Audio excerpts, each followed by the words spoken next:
I'm Corbett Wall with DV Auction, here with your feeder flash for Thursday, April the 4th. We're on Wednesday. I spent the day in Bassett, Nebraska, coming to you here from the Bassett Lodge, a quaint old-time hotel here in Bassett, and a nice ranch community that really revolves around the local auction market. And they sell the world's best feeder cattle right here in the Sandhills of Nebraska. I will not disagree with that.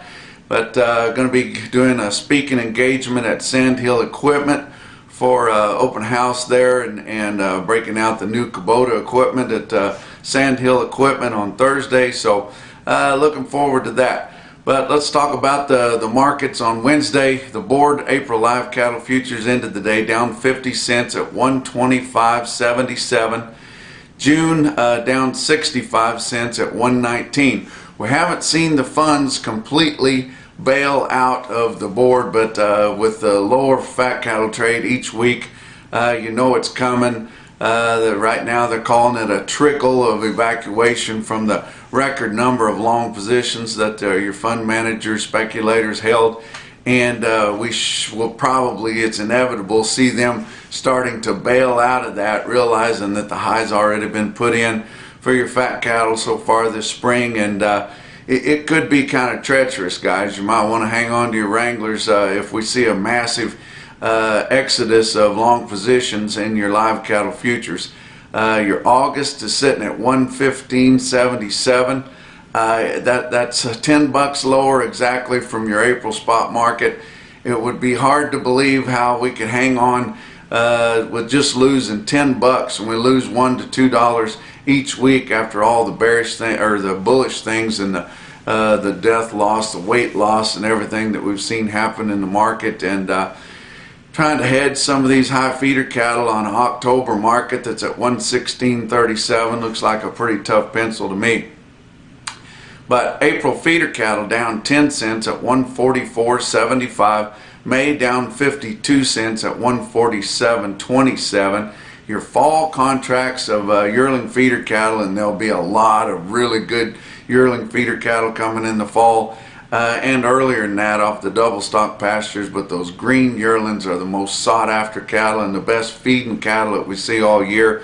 They're up 157 plus, and it wouldn't surprise me to see those go even higher. But your fat cattle trade, disappointing. We talked on our last visit that we saw some Tuesday trade. It wasn't enough a week ago that we saw disappointing trade on a Wednesday morning. We actually saw disappointing trade on a Tuesday this week at 124, and then it wasn't really enough to establish a market, but with disappointing board and really some bearish cattle feeders in the southern plains just bailing at 124 on Wednesday, and that pretty much cleaned up Kansas and Texas. Kansas did have reported sales, confirmed sales of 15,500, and looked like those few negotiated sellers we have in Texas bailed at 124 also, and even word that the Packers had backed up to 123 by late in the afternoon on Wednesday.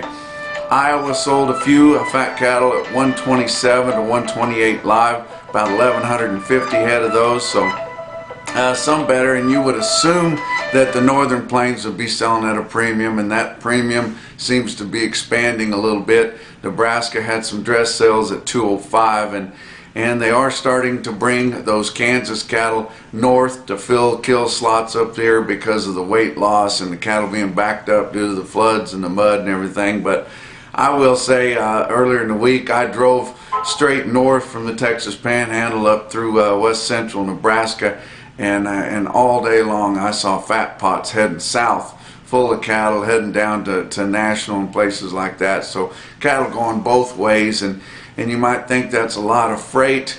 Well, you just think, you know, your packers are buying around 20% of their needs, or they have been. They're not buying near that this year so far. This calendar year they've been buying fewer cattle compared to a year ago all year long, and a little bit of freight to get the market work like they want to whenever they're going to fill the other 80% of their needs off of those prices and formulas. You know, that's pretty minor. They don't mind paying a little bit of freight, and it's good for the trucking industry.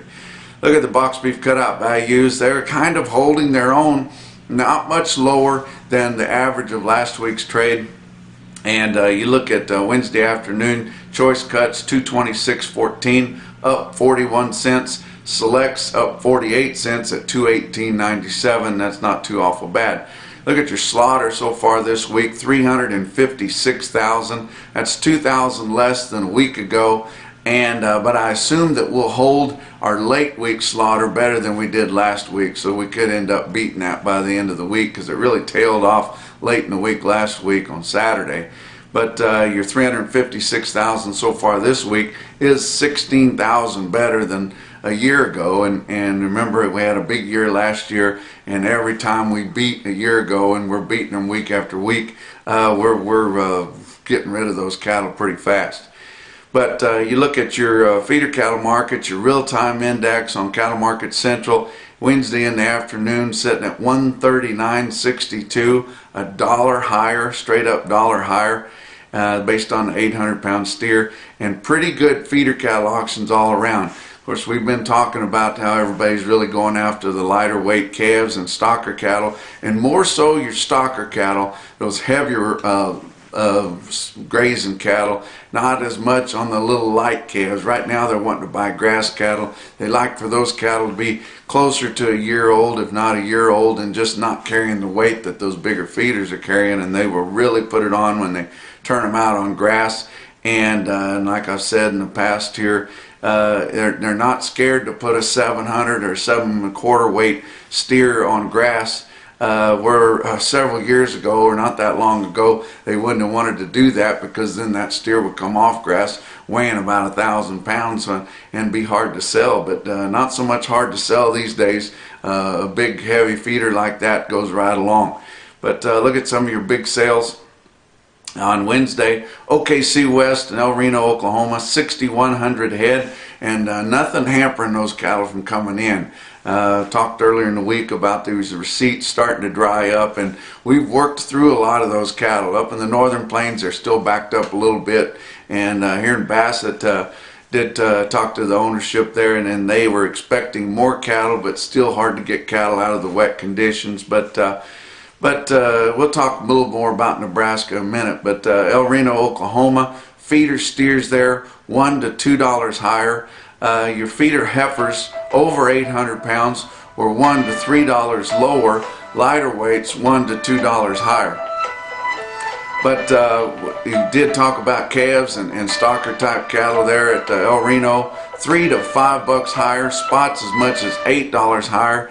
And you know, just in the city, in Oklahoma City, remember on Monday, they sold your lighter weights and stocker cattle sharply higher there also, but a big demand for lighter weight grazing cattle right there in the central part of the country there, especially in Oklahoma. But did talk to John Cooper there, the auctioneer, and he noted that they had one string in particular, really nice cattle, and this is the market on good cattle in the southern plains. 119 head of 831 pound steers bring $145, and that's sure, you know, a couple bucks or more higher than last week, and that's a pretty good market there. But look at some other places around. Winter Livestock Auction in Dodge City, Kansas had a good sale, 2,500 head there, and once again you note that the receipts are a little bit lighter, but feeder steers there $2 to $3 higher, and once again, just like El Reno, feeder heifers $1 to $2 lower. They were a little uneven on their calf sales, but not as well tested as the feeder cattle. But go to some other sales on Wednesday. My old stomping grounds and all my buddies at St. Joe's Stockyards in St. Joseph, Missouri, they had a good sale there. And a friend of mine, Gary Jackson, brought in some home-raised steers, 75 head of them, weigh 658 at 171 1/4, and that'd be a pretty good bell ringer there in St. Joe. And everybody always likes it when Gary brings his cattle in, because he's usually good for the first round at the local watering hole. And it looks like one of my best buddies and heroes, Gene King, made it to the first round at least, and he likes to go, but he doesn't like to buy very much. But he is starting to get older, and it looks like that they've put a name tag around his neck in case he gets lost. He'll be able to find his way home back to Elwood. But another sale down kind of in the southeast there, if you wanted to order some calves to take and graze in the central part of the United States. North Arkansas Livestock Auction there, Green Forest, Arkansas. 81 head of 538-pound stocker steers there, bring 177.75, and I tell you what, they don't bring much more than that right at the edge of the pastures they're going to.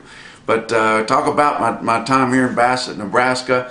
Contrary to popular belief, the whole state is not underwater. Now, it is wet all around. You see a lot of standing water, especially in the Platte River Valley there. Most of the water and water gaps are blowed out, but you see the signs of destruction everywhere, and you hear the stories of destruction everybody you talk to. But still pretty good, darn good sale in Bassett.